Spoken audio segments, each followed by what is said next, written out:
Camille had learned to I sleep just don't know light, what to do. not the restless, worried kind. The Maybe it's time functional to kind. face it. The kind that kept one ear open for a cough in the next room, a bad dream, What a are you small doing voice here? calling her name in Mom, the dark. who's that? She had been doing it just for wanna 6 talk. years. You Her can't daughter be here. Zoe was Leave 6 now. now. Mom, I'm Bright, scared. soft-spoken, Please, just with a listen. habit of asking questions that Camille didn't always have answers for. They lived in a 2-bedroom apartment on the 3rd floor of a building that had seen better decades. The radiator knocked. The elevator was unreliable. But the rent was manageable, barely. And the school 3 blocks away was good, and Camille had learned to build a life around what was manageable and good, rather than what she had once hoped for. She worked 2 jobs, a morning shift at a medical billing office and 3 evenings a week at a small cafe 2 neighborhoods over. Her mother helped when she could, watching Zoe on cafe nights, dropping off food sometimes without being asked. But her mother was 63, and her knees were getting worse, and Camille was aware, with the specific awareness of someone who has been managing alone for years, that the weight she carried was hers and no one else was coming to take it from her. She had accepted that. Most days. The letter arrived on a Tuesday. From the building management company, formal, clipped, indifferent in the way of written things designed to deliver bad news without having to watch your face when you read it. Rent increase. 30%. What? The meeting's canceled? Effective in 60 Yes, days. completely. No notice. She read it twice at the This kitchen is table while unbelievable. Zoe We need ate a new cereal plan. across from her. I'll call you She back. kept her expression Okay, level talk soon. because Zoe was watching her the way 6-year-olds watch their mothers, constantly, carefully, reading the weather of her face. Good news? Zoe asked. Just building stuff, Camille said. She folded the letter and set it face down on the counter. That night, after Zoe was asleep, she sat with her laptop and a cup of tea that went cold and ran numbers she had already run in her head. The math didn't work. She had a small savings account, $840, that she treated like an emergency fund she was not allowed to touch except for actual emergencies. This qualified, but it wouldn't cover 60 days plus the new rate plus the gap. She needed either Let's more see income what's new. or a short-term bridge. She had already asked her interesting. mother. She had already looked I at a didn't second expect credit that. card. She sat in the quiet of let her me check kitchen for a this. long time, and then she thought of a name she hadn't let herself think of in 3 years. Marcus. She didn't text him immediately. She put her phone face down on the table and made herself think about it clearly, not emotionally, not from the soft, complicated place where his memory still lived, but practically. Marcus Hale. They had ended quietly 3 years ago. No explosion, no betrayal, just 2 people who had grown into different directions and eventually stopped pretending otherwise. He had been decent to her. That was the honest word. Decent. Not perfect, not always present, but decent. They had parted with civil distance and the unspoken agreement that the chapter was closed. She had never contacted him since. She had been careful about that. But she also knew, because she had paid attention during the years they were together, that he was someone who helped when asked directly. He didn't offer. But when asked, he came through. She picked up her phone. She typed carefully, the way you type when every word feels like it matters. Hi, I know this is unexpected. I'm in a difficult spot financially, a rent situation. I'm not asking for much. If you're not in a position to help, I completely understand. I just didn't have many options left. She read it twice. She pressed send before she could rewrite it into something smaller. Then she set the phone face down again and went to bed. Morning came, and her phone showed nothing from him. She told herself that was fine. He might not check messages immediately. He might be traveling. He might need time to decide how to respond to a message from someone he hadn't heard from in 3 years. All of those were reasonable.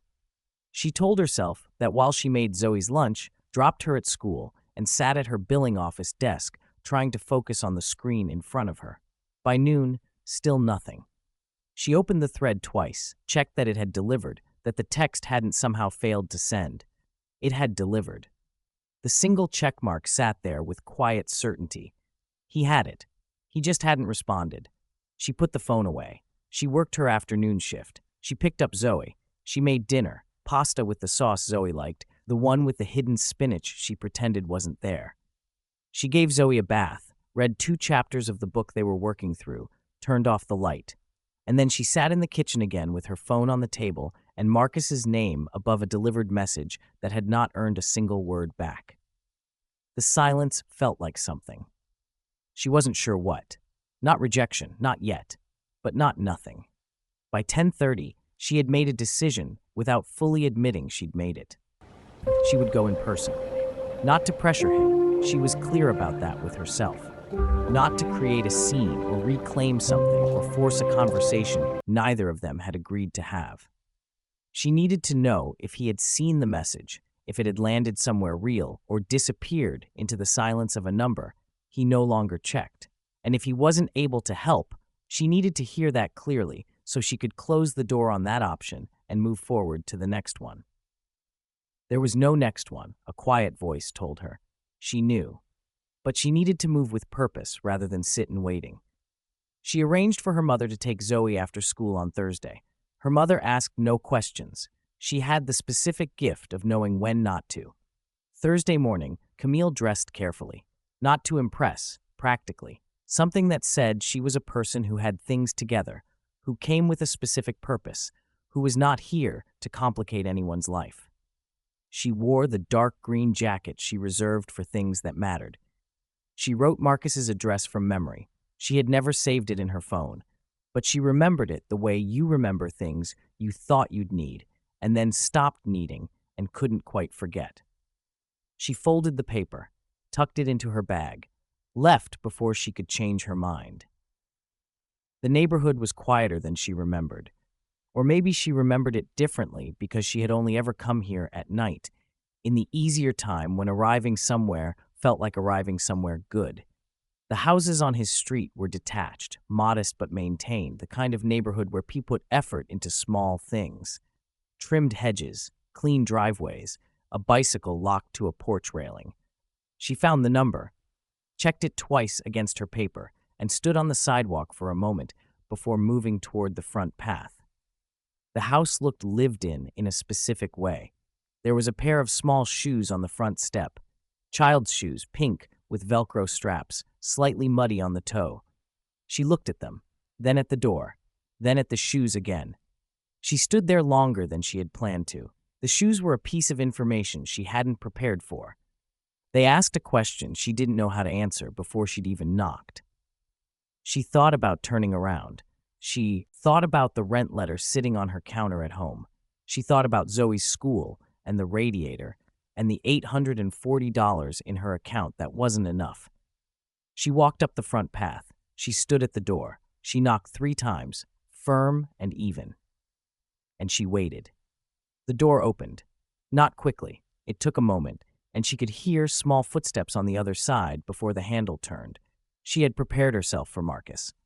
She had built a version of this moment during the walk over, where he would stand in the doorway, and there would be a beat of surprise, and then the conversation would begin. She was not prepared for the child. A girl, perhaps 5 or 6 years old, standing at the open door with one hand still on the handle, looking up at her with the perfectly open, evaluating gaze of a small child who has not yet learned to pretend she isn't studying you. She had dark eyes, dark, loose curls pulled back on one side with a yellow clip. She was wearing a white t-shirt with a small bird printed on the front and gray leggings with a paint stain near the knee. She looked at Camille with complete calm. No alarm, no shyness, just presence. "Hello," the girl said. Her voice was small but clear. "Hi," Camille said. The word came out softer than she intended. She looked at the child, then past her into the hallway, then back at the child. She stopped, started again. "Is Marcus home?" The girl considered the question seriously. The way children consider things when they have been taught to think before speaking, a beat of genuine processing before the answer came. "He went to the shops," she said. "He'll be back soon." Camille nodded. She didn't move from the step. The girl didn't close the door. They looked at each other in the mild afternoon Hello? light Is with the anyone there? specific suspension of 2 people. It's so bright. One very large, one very small, who had not Wow, expected it's each beautiful. other and were both, in their own way, recalibrating. "Do you want to wait?" the girl asked. "You can come inside if you want." "I don't want to. Is there an adult inside with you?" The girl nodded. "My nan is in the back garden." Camille relaxed slightly. "Okay." She stepped inside. The hallway was neat, shoes lined up beside the door, an adult pair, two small ones, a row of hooks with coats and one small yellow raincoat. She stopped in the entry, not going further, and the girl stood a few feet away, watching her with the same patient, uncomplicated attention. "What's your name?" Camille asked. "Lily," the girl said. "What's yours?" "Camille." Lily turned the name over. She could see it on her face, the small processing of a new word. "That's pretty," Lily said. "Matter of fact, not flattery, just observation." Camille looked at her and felt something she couldn't immediately place. Lily did not fill silences with noise. That was the first thing Camille noticed, and it was unusual enough in a child to notice. Most children Zoe's age moved through space with sound, with questions, with the constant motion of someone who hasn't yet learned to be still. Lily stood in the hallway with her hands loosely at her sides and looked at Camille with the kind of calm that suggested she was quite comfortable I with can't quiet. believe this is happening. She wasn't unfriendly. How could She this had be offered her true? inside This without changes hesitation. everything. She had given her I name. have to face She had said it. Camille's name was pretty, but she wasn't performing welcome. She was simply present. "How old are you?" Camille asked. 6, Lily said, "almost 7. Camille nodded. She thought of Zoe, who was also 6, who was at this moment at her mother's house, probably asking her nan 3 questions per minute. Lily watched her think. "Do you know my daddy?" she asked. The word daddy, simple, ordinary, entirely natural coming from a 6-year-old, sat in the air between them differently than it should have. "I knew him," Camille said carefully. "A while ago." Lily seemed to consider this. "He doesn't talk about before very much," she said. Not with pain, observationally, like describing the weather. Camille looked at the girl's face, the dark eyes, patient and open, and felt the thing she couldn't name press closer. She had been standing in the hallway for perhaps 6 minutes when it happened. Lily had moved to the bottom of the stairs and was sitting on the second step, comfortable, easy, like it was a regular spot, and she was asking Camille whether she had any children with the genuine interest of a child who considers other children relevant information. "I do," Camille said. "One, a girl. Her name is Zoe. How old?" 6. Almost the same age as you." Lily's face opened with the specific brightness of a child receiving useful news. "We could be friends," she said simply. Camille smiled. She couldn't help it. And then Lily looked at her with those dark, steady eyes and tilted her head in a way that was so familiar it stopped Camille's breath for a half second. The tilt, the angle of it, the small, thinking quality, the way the eyes went slightly unfocused in the processing moment. She had seen that before. Not in Marcus. Not in anyone she could point to easily. In a mirror.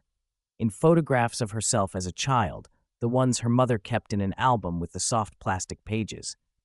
The resemblance was small enough to be coincidence. She told herself that. But the telling required effort, and things that are truly coincidence don't usually require effort to believe.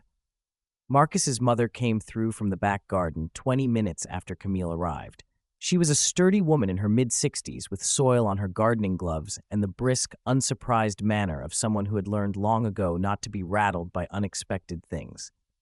She stopped when she saw Camille, just briefly, a single second of stillness. Then she pulled off a glove and extended her hand. "I'm Ruth," she said. "Marcus's mother. Camille." Something passed over Ruth's face, quick, tucked away before Camille could fully read it. Recognition, maybe. Or the shadow of it. "He shouldn't be long," Ruth said. She looked at Lily. "Did you offer our guest some water, sweetheart?" "I offered to let her in," Lily said reasonably. Ruth almost smiled. She moved to the kitchen and Camille followed, because it was the direction of motion and because staying still in the hallway felt suddenly worse. The kitchen was warm. A child's drawing was fixed to the fridge with 2 magnets, a house, a tree, 2 figures, one tall and one small. Camille looked at the drawing. Ruth set a glass of water on the table without being asked. "Sit," she said. Camille sat. She could feel Ruth moving behind her with the careful quiet of someone keeping their thoughts close. Lily climbed onto a chair across the table and resumed watching Camille with steady, dark eyes. "How long have you known Marcus?" Ruth asked. Her back was to Camille. She was doing something at the counter. The question was casual in phrasing. In weight, it was not. "A few years ago," Camille said, "we lost touch." Ruth made a small sound that could have meant anything.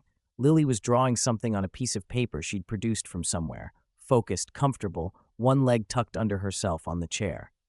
"Lily," Camille said gently, "do you go to school nearby?" "Yes, St. Anne's." "Do you like it?" Lily looked up. "I like art and reading. I don't like when people are mean at lunch." "That's fair," Camille said. Lily returned to her drawing. Ruth set a second glass of water on the table for herself and sat down. She looked at Camille directly now. Her eyes were kind but measuring. "You came a long way," she said. "It wasn't a question. It felt important," Camille said. Ruth nodded. She looked down at her own hands on the table. Then she said, quietly, more to herself than to Camille, "Things have a way of surfacing when they're ready." Camille looked at her. "What does that mean?" Ruth met her eyes. "Held them," said nothing more. But she didn't look away either, or that steadiness told Camille that Marcus's mother knew something she was choosing for now to hold. Lily finished her drawing and pushed it across the table. "This is for you," she said. Camille looked down at it. Two figures, one tall, one small, standing in front of what appeared to be a house with a very large sun above it. The tall figure had curly hair. The small figure had a yellow clip in hers. "That's me and you," Lily said. "You gave me curly hair," Camille said. "You have wavy hair," Lily said. "That's almost curly." Camille looked at the drawing for a longer moment than it required. She felt something moving under everything, slow and steady, like water rising in a room you haven't noticed is filling. She folded the drawing carefully and put it in her bag. Ruth watched this. The kitchen was quiet for a moment. Then Lily said, "My daddy has a picture of a lady on his phone. He doesn't know I've seen it." Ruth went still. Camille kept her face even. "Lily," Ruth said. "She has wavy hair too," Lily said, with the complete innocence of a child who sees no reason this should be a complicated statement. Then she hopped down from the chair and announced she was going to get her book, and her small feet padded down the hallway and up the stairs. The kitchen held the silence she left behind. Camille did not look at Ruth. Ruth did not look at Camille. Then they both looked up at the same moment. 14, how old is she?" Camille asked. Her voice was steady. She was proud of that. 6, Ruth said. "She'll be 7 in March." Camille felt the calendar arrange itself in her mind without being asked to. March. She and Marcus had ended in the spring. 3 years ago, she had always said, but it hadn't been exactly 3 years. It had been 3 years and some months. She looked at the table. When did she come to live with Marcus? "She's always lived with Marcus," Ruth said. "Her mother." A pause. Careful. Her mother wasn't able to stay. It was complicated. "When did that happen?" "When Lily was very small, about a year old." Camille absorbed this. She didn't reach for the conclusion. She let the facts arrange themselves without forcing them, the way you let a photograph develop, knowing the image is coming, not yet ready to name what it will show. "Does he manage well?" she asked. "He does," Ruth said. "He's a good father. Always has been." She said those words with a specific weight, not as criticism, not as cruelty, as information.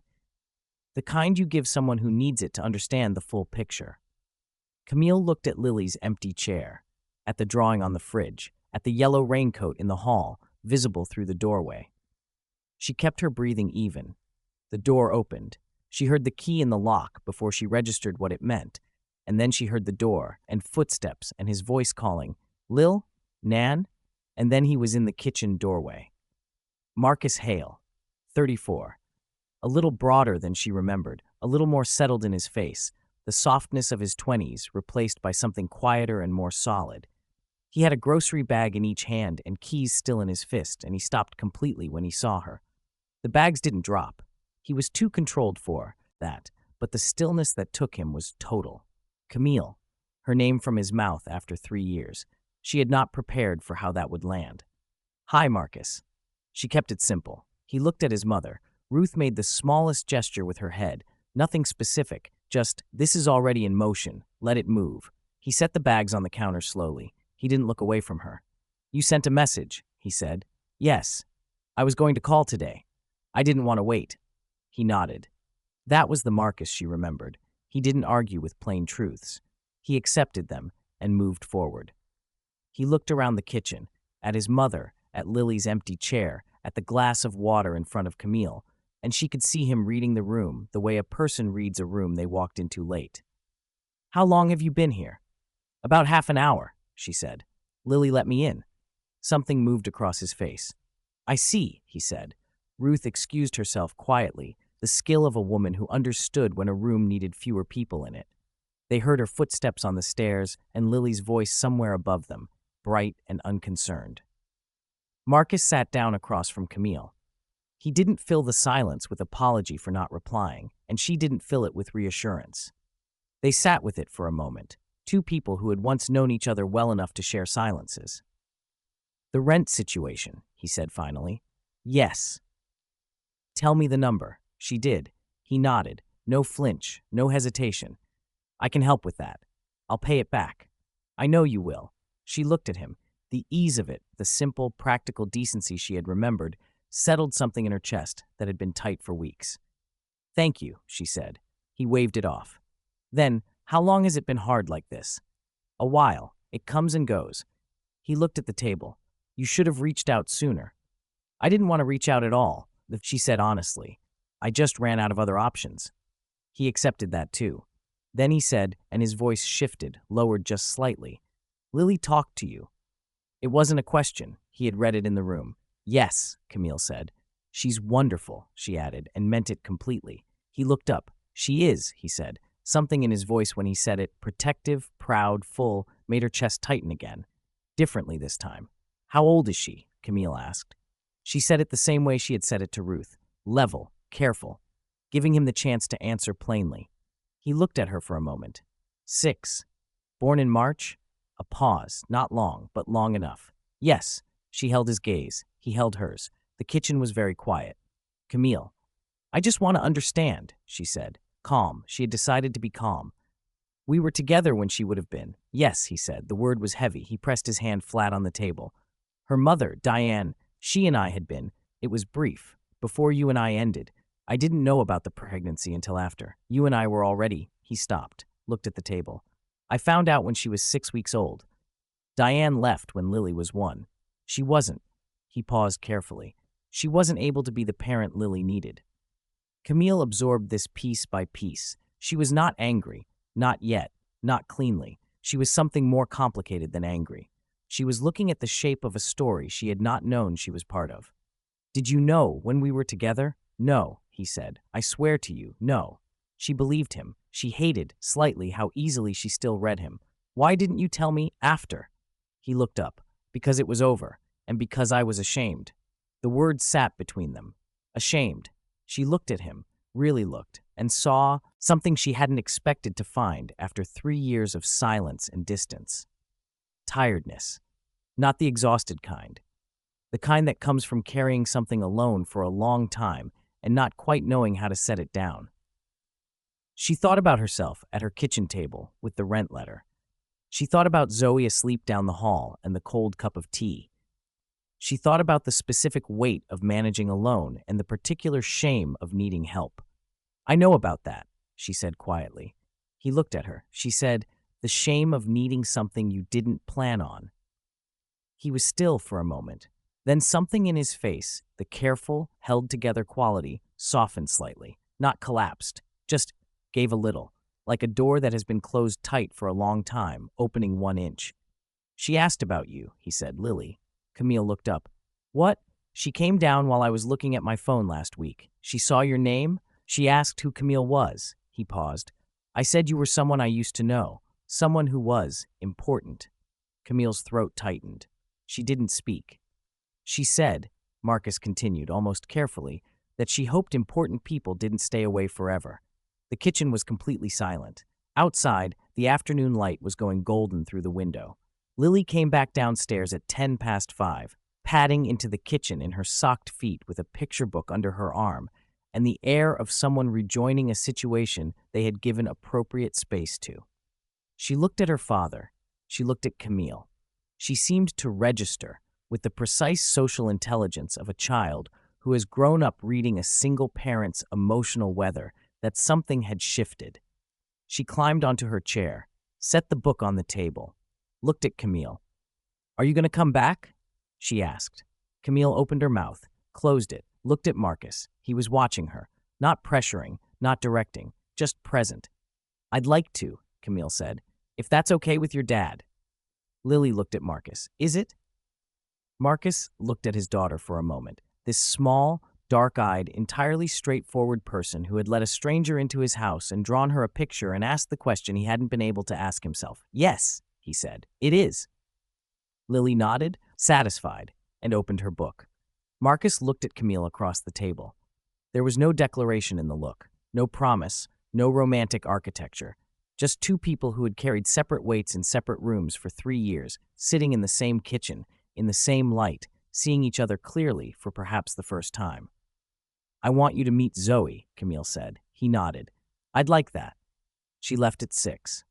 Marcus walked her to the door. Lily waved from the hallway with her book still in her hand, a wide, easy wave, like someone seeing off a person they fully expected to see again. Outside, the evening air was cool, and the street was settling into its quieter hours.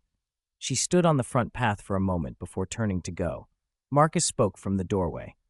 "The financial piece, I'll transfer it tonight. Don't worry about a timeline."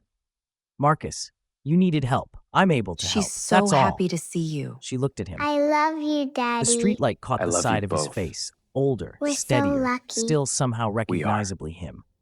"Thank you," she said, "for more than the money."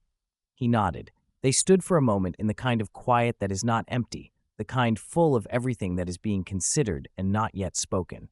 "She drew me a picture," Camille said. "Lily." A quiet expression moved across his face. "She doesn't do that for everyone." Camille touched her bag where the folded drawing sat. 2 figures, a house, a large sun. She walked home slowly. The evening spread out around her, wide and uncertain, but no longer as heavy as it had been that morning. Something had shifted. She wasn't sure yet what it was becoming, but she walked toward home, and Zoe and tomorrow with the feeling of a door that had been opened, quietly, unexpectedly, and left that way.